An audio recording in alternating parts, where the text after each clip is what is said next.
Hi, it's Wildman Rouse here, and last weekend I gave a talk on the OM system stand on the OM-1 and why I think it's a great tool for wildlife photographers. Well, the folks at OM Systems wanted me to record it for you, so here it is in my studio. So, Fun with the OM-1 is the title of the talk, and that's what I have is a lot of fun. So what I've done is put it together with a few headings for you. So you can see here we're going to go over the high ISO and enhanced sensor performance of the OM-1, with subject detect, autofocus, pro capture tracking, which is a big game changer if you're a bird photographer, toolkit functions, things that the OM-1 provides that you won't use every day, but when you do need them, they are there, and I call them toolkit functions. And finally, video capabilities, shooting in C4K or 12-bit, high slow-mo. It can do all of this stuff. It's a very capable video camera.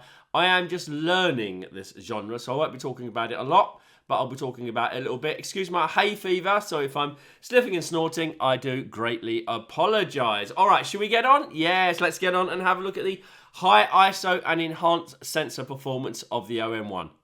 Now, animals are such that they come out when they want, not when we want, so we have to be able to shoot in all conditions with any camera, and the OM-1 allows me to shoot at very high ISO in very low light and get commercial results, and that's the difference. See, anyone can shoot a high ISO. You can set your camera to ISO 25,000, but it's the file that you get out of it. If it's really, really noisy and hopeless, then there's no point having it.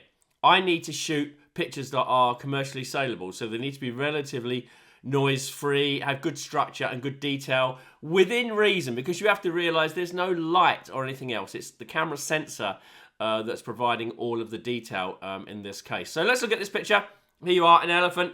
We come out of the camp 6 o'clock in the morning, half an hour before the sun rises. So there's an elephant with the camp lights in the background, which I really, really love. So I shot this at ISO 16,000. That's right, 16,000 on the OM-1, and processed it in Photoshop using the enhance function to get rid of the noise, the new enhance function, which is good.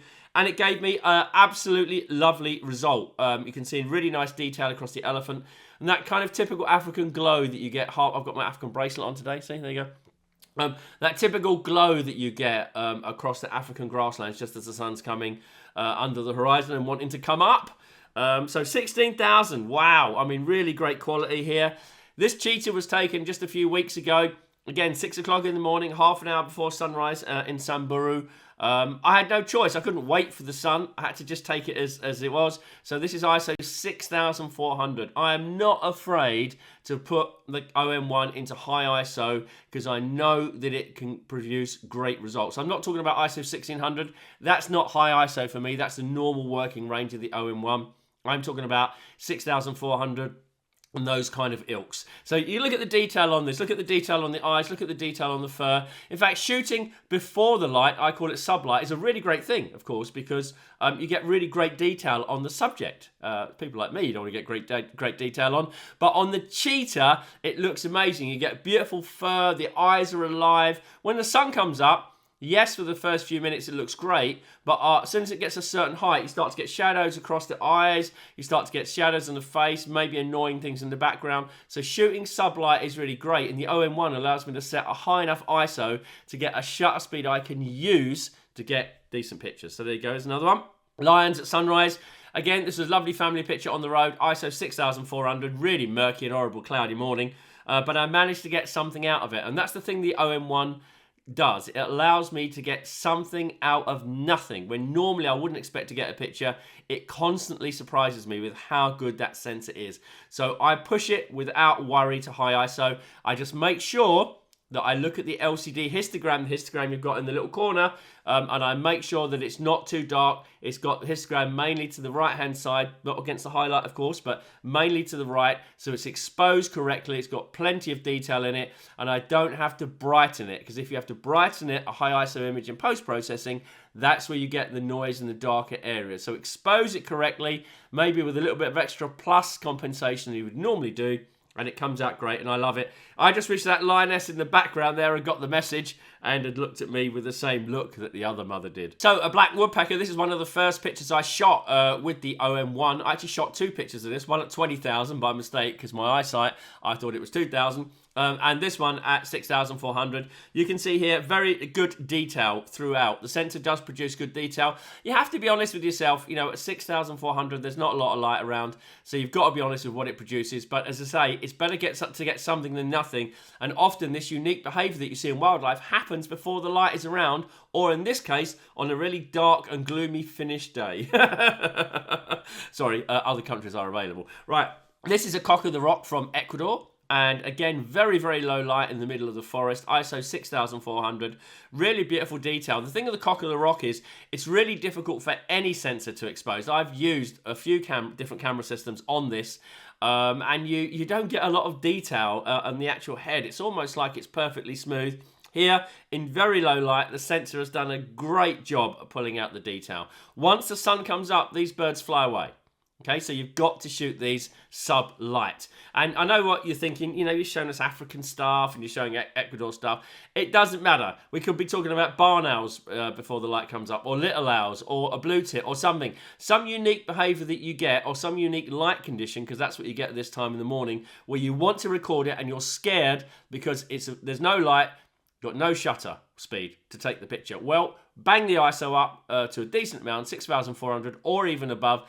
Get a shutter speed that you can actually have a fighting chance of getting a great picture with. That's what it's all about. Had I have not boosted the ISO here to 6,400, I wouldn't have got the shutter speed to stop these swans in flight to get them against the moon. It was really annoying. I had the moon come perfectly up with those swans, and then when it got smaller and smaller and smaller, finally I managed to get the swans in the bottom of the frame. But had I not had the confidence to set the high ISO, I would never have got that. Finally, in this section, this is only set at ISO 1600, okay? And I know for a lot of you, you might be set on ISO 400 and think, you know, it's a big leap going to 6400, Rousey boy. Well, what about going to 1600? The detail, look at the detail on this. This is a bleeding heart or collared araceli, beautiful toucanet from Ecuador. I just love it. Look at that beautiful detail in the black there. Look at the definition of the feathers and the lichens. So when I'm in a rainforest, I have no issue at my standard being 1600 ISO. That's my lowest. I'm not going to go down to 400 and hope for the best. I want to get a picture that's sharp, because for me, sharpness is all that counts, okay? So I want to make sure I get a decent ISO, gives me a decent shutter speed, and I have a fighting chance of getting something cool like that. And of course, in the UK, we get a lot of dismal grey days. We don't get crocodiles in the UK, of course, or alligators. But this was a very dismal day in Ecuador. It was horrible. It was raining. It was black cloud. And I wanted to get a picture of this crocodile. So again, ISO 3000, alligator, not crocodile. ISO 3200. Okay, on a pole cam down the side of the boat to get the shutter speed, to be able to hold it still on the pole cam and to get something decent. And it was a really nice image, a very dark light image of the alligator there, and I just really love that. Again, because I'm not afraid to set high ISO. So on the OM-1, don't be scared. If you're down at the 400 areas, then, you know, occasionally go to 1600. That's a big thing. Maybe then when you got the guts and you see it's all right, go up to 3200 before you go the whole whack of 6400 ISO. But it can do all of these high ISOs and give professional results. So be confident with it and use the high ISO effectively to get the shots you want. All right, let's look at the subject detect autofocus now, which has various modes: planes, trains, automobiles, pets and animals, i.e. mammals, and birds. And the idea is that it will detect the shape, and if it can, it will detect the eye of living subjects as well. This has to be used with a pinch of salt, no matter what camera system that you use. But let's have a quick look at it now. This is a plate build mounting toucan, and with the eye detect on, or subject detect set to birds, I call it eye detect, it got really nice autofocus right on the eye there. There's good contrast around the eye. It's turned nicely towards me, and it allowed me to concentrate on the framing and other stuff without worrying about the focus, because the focus was spot on, which is absolutely brilliant. That's all I want, okay? I want it to be really accurate. Here, this swan coming in is one of the first tests I did. It picked up the side of the eye really well because it's lit. It's got a light in it. Does help if it's really well lit. It's got a light on the eye. It picked it up nicely. It tracked the eye in, and again, it allowed me to worry about the composition and other such things as well. So using the subject detect is absolutely fantastic. You've got to know when to trust it and when not to, because it can't perform miracles, of course. Here we had an Andean condor, which is super endangered.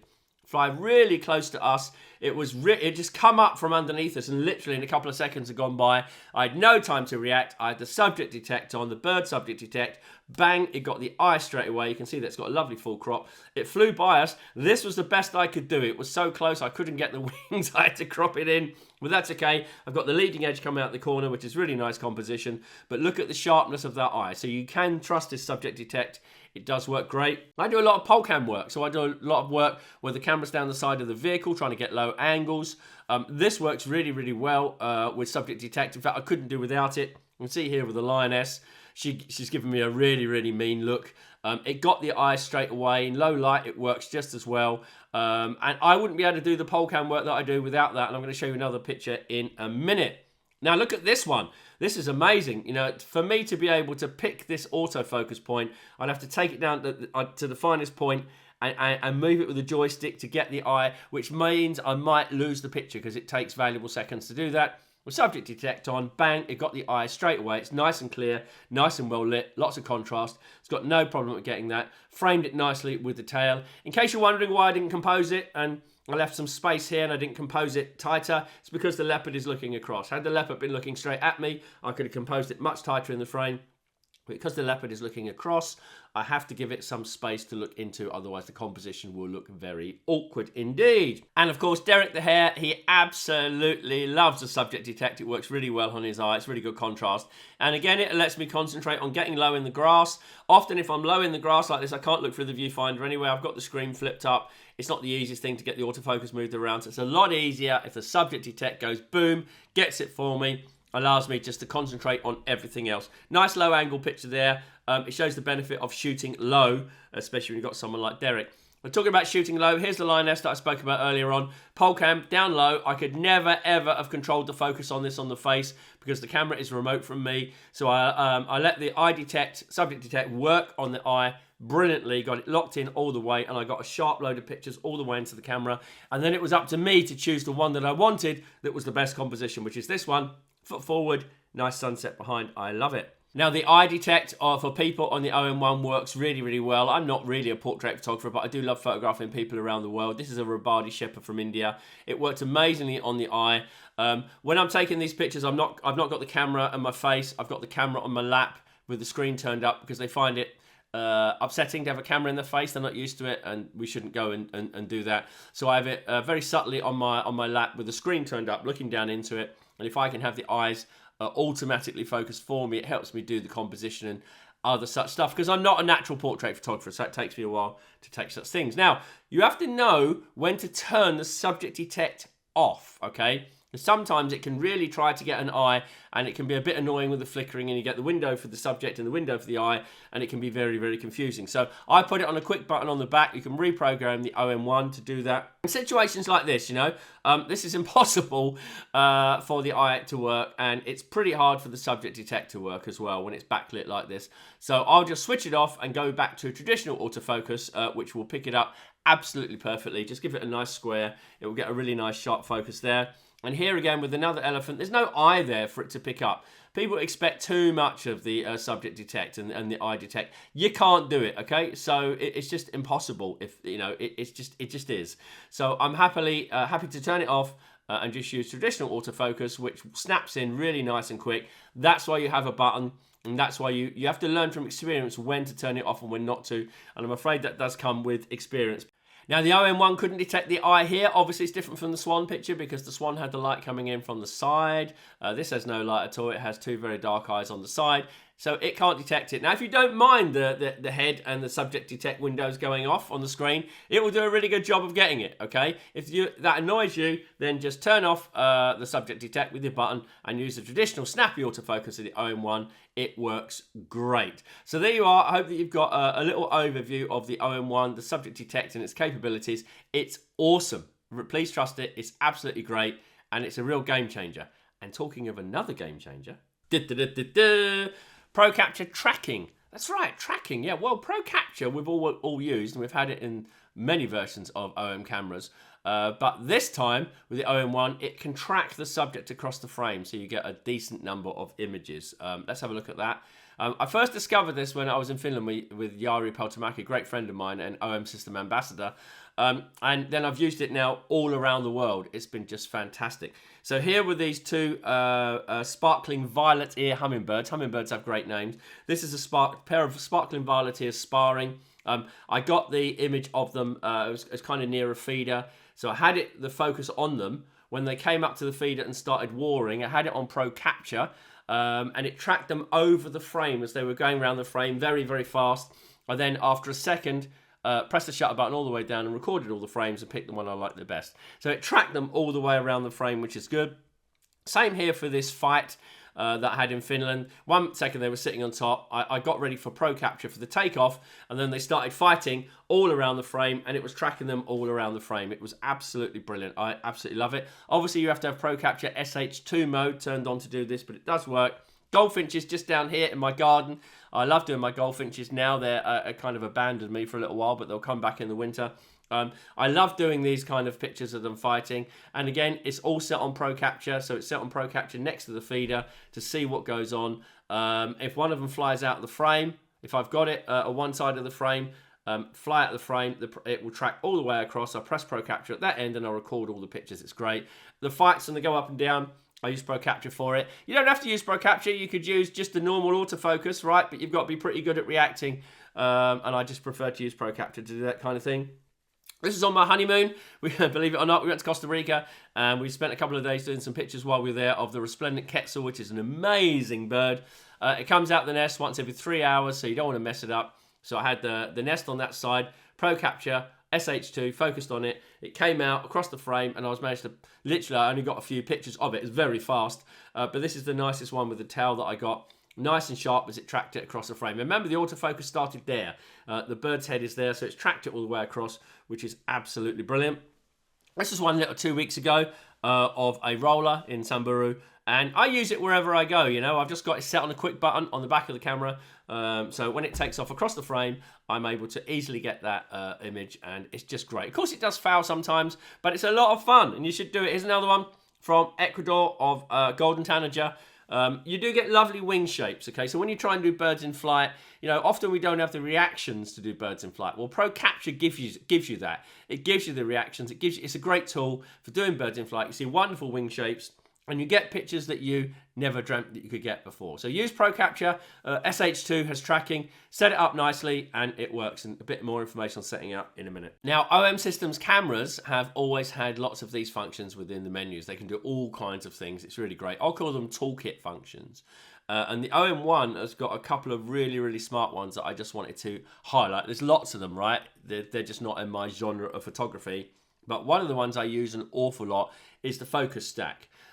Because it will give you not only the raw files that are used in the stack, but it will give you a JPEG where it combines the stack. And because I'm basically lazy and can't be bothered to combine them on Photoshop because I don't need to, I use the JPEG that comes out of the camera because it's a high-res JPEG. It's really good, has really, really excellent artifacts on it, and it's great. This is a focus stack that was done of a really beautiful landscape in India where the shepherds are.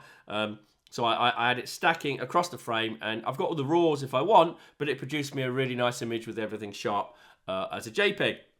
As well, I'm not the best macro photographer in the world, so this was a really, really nice macro picture of two leaf beetles.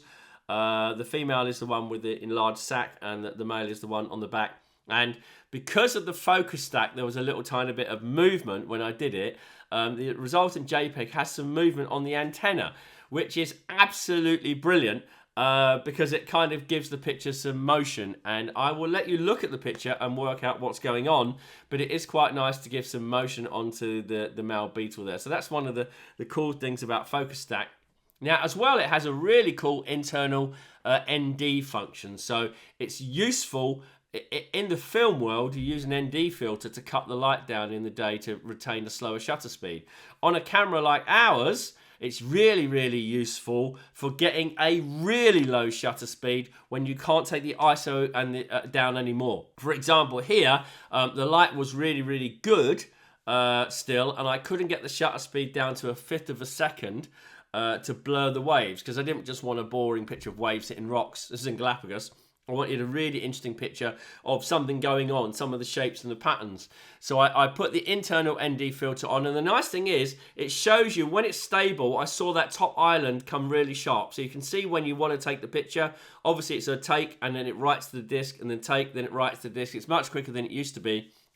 There are 6 different values you can use depending on how slow you want to go, and of course with the fantastic IBIS now of the OM-1, you can hand hold at these really low shutter speeds. Of course, I would always recommend using a tripod if you can for that, but it's really useful. I use it for wildlife as well. Here I did a really nice crab picture. This is a Sally Lightfoot crab with the water flowing across it. Again, I couldn't get the shutter speed slow enough, so I went into the internal ND filter.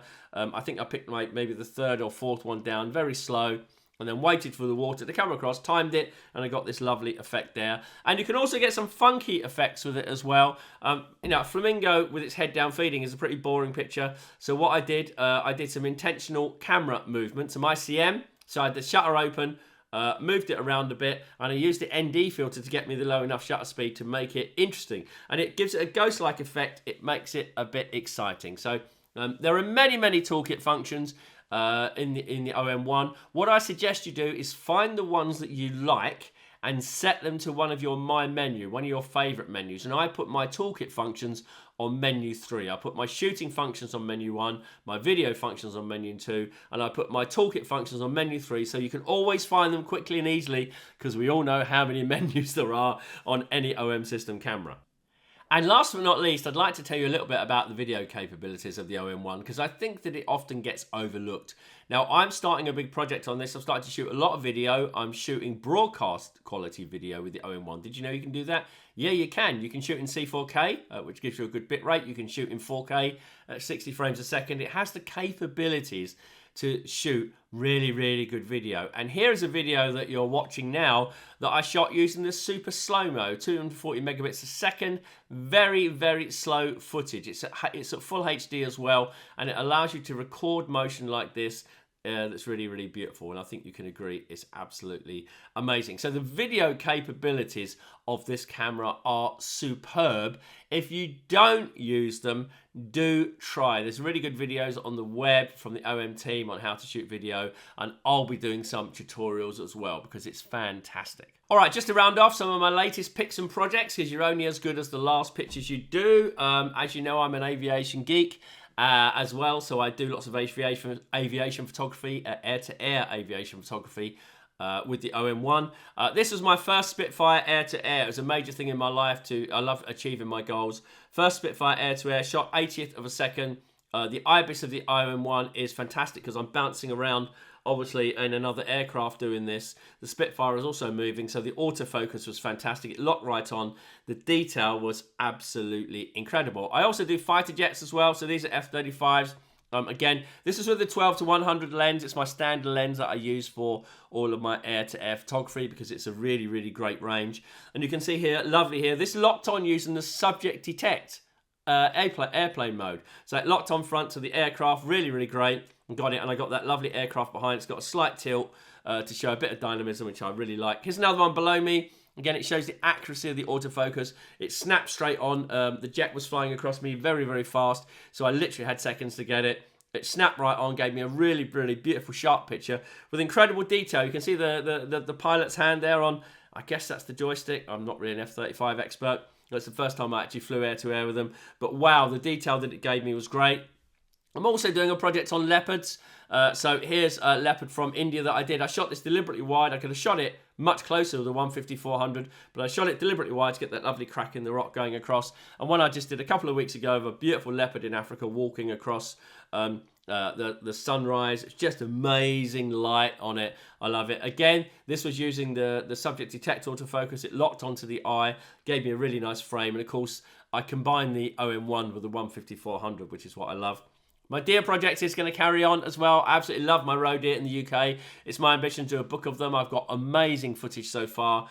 And certainly in the next year, I'll be dedicating a lot more time to this because I love stalking. It's one-on-one, me versus them. And I used 100-400 with this on the OM-1 because it's small and compact with a big range. And I can get in and poke through poke through branches and spaces I shouldn't be in to try and stop the deer from seeing me.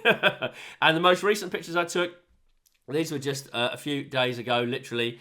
A cheetah at sunrise in Samburu. I absolutely love it. And it shows the capability of the autofocus, the file quality, again, low ISO. Everything comes together here to give me these kind of shots that I absolutely love.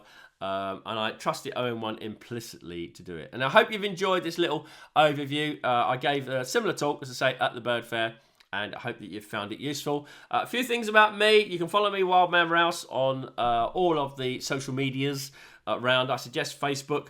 I'm running safaris next year to Kenya and Ecuador, so if you want to do lots of hummingbirds, please come along. If you've got an OM-1, it's great because I'll be able to help you and teach you. We'll be able to do slow-mo video, live with the hummingbirds and stuff like that. I've got subscription clubs, Creature Features on Facebook, which is a lot more in-depth analysis of what I do, lots of pictures, lots of videos, lots of cool stuff. I've got my online photo club, which is my pure tech photo club, where we do challenges and lives and meetups and stuff. I've got an OM-1 training guide online that will show you how to use Pro Capture, how to use the autofocus, how to set up the buttons and everything else. Have a look at that on my website. You can see there.